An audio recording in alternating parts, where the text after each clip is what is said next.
અય સંગીતાબેન, મારા ભાઈ ઘરે છે? આ મહેમાનને કાલ પાર્કિંગમાં પથારી કરીને બેસાડવાના નથી તે તમારા ભાઈ છે ને ક્યારના એકલા એકલા ગાડલા પાથરે છે. મેં કીધું સંગીતાબેનને પૂછો, અમારા ભાઈ જમી લીધું હોય ઘડીક નીચે પથારી કરવા મોકલજો ને.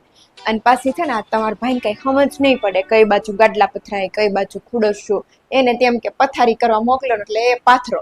મારા ભાઈ હારે હોય ને તો સારું પડે. મેં કીધું ઘડીક નવરા હોય મોકલજો ને. રેણુકાબેન, હું શું કહું છું, આ અમારા મહેમાન અહીં હું આવવાના છે, ઘડીક હું ગાડલા બાજલા પથરાવું તમને. ઠીક, તમે એને હાટું જ ગાડલા કાઢો છો, તમે કરી નાખશો. નકર મેં કીધું કરાવું ઘડીક. એ બધા પછી જો અત્યારે વાતો વડા કરે છે બધા એક હારે માંડ ભેગા થયા હોય તો એ મીટિંગ જમાવીશ અમારા હોલમાં. પછી થાકશે ને ત્યારે આવશે ફુવા.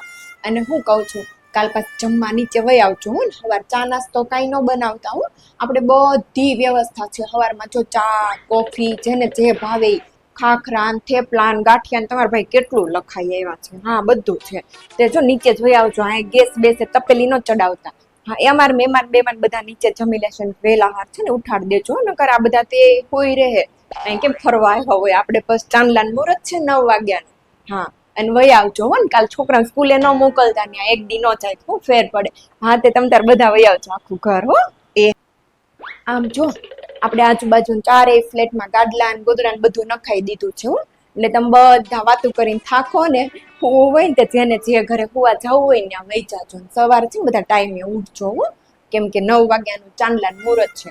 અને બધાને ઘરે ટોયલેટ બાથરૂમ ની બધી વ્યવસ્થા છે જ તે. એટલે છે ને જ્યાં હુવા જાવ ને ન્યા નાઈ ધોઈને તૈયાર થઈ જાજો. અને ટાઈમે નીચે વહી આવજો. ને આપણે ચા પાણી નાસ્તા બધું નીચે જ છે. એટલે કોઈને ઘરે ચા પાણી નાસ્તો કરવા બેહી ન જાતા હો બધા. અહીં સુરેખાબેન, પાછા જો હમણાં અમારા સગા સંબંધીને છે ને હું આવવાનું કીધું છે ને તે હમણાં આવશે હો.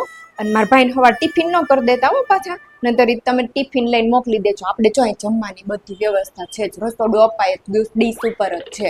એટલે એને કહેજો બપોર આવીને જમી જાય. અને હું જ કહું કાલ કારખાને મોકલતા જ નહીં. આપણે ઘરે પ્રસંગ હોય થોડું મોકલાય.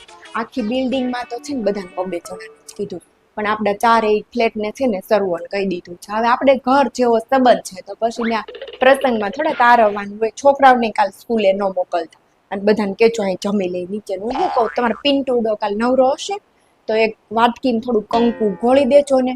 અને એને કેજો કાઉન્ટરે છે ને ડીશ આપતા હોય ને બાજુમાં ઊભો રહીને બધા મહેમાનને ચાંદલા કરતો છે. ના ના, અમારી એવો કઈ રિવાજ નથી, પણ આ તમારા ભાઈના અમુક દોસ્તાર છે ને એને ટેવ એવી છે કે રસોડું ચાલુ થાય ને ત્યારે જમે ને પાછું પૂરું થવાય ને ત્યારે બીજી વાર જમે. તો એલો ચાંદલો કરેલો હોય ને તો આપણને એંધાણ રહે કે આ બીજી વાર જમવા આવ્યા. અને આપણે કેવું ડીશ ઉપર આપેલું હોય તેમ કઈ 2-2 વાર જમે થોડું મેળ આવે.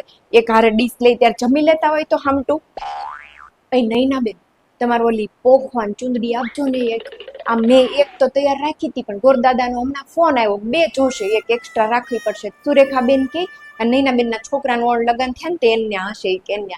તે હું જો દોડી આવી. મેં કીધું કોઈ ન ગયા હોય તો હારું, કાઢી દેજો. બેડમાં મૂકી છે કઢાવડાવું તો એવું હોય તમે તાર સવાર છોકરા ઉઠે ને પછી મોકલાવજો.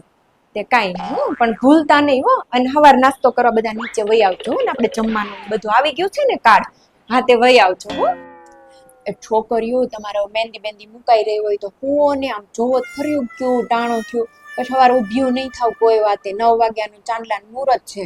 મારે નથી મૂકવી મહેંદી હો, તમે મૂકો તમારે. મારે ટેરવાય નથી કરવા. મારે હજી કામ કેટલું. તમે બધા હુવો ને પછી મારે હજી બધાને કપડાં ચાંદલાને થાળીને ગોળ ધાણા બધું તૈયાર કરીને હુવાનું છે.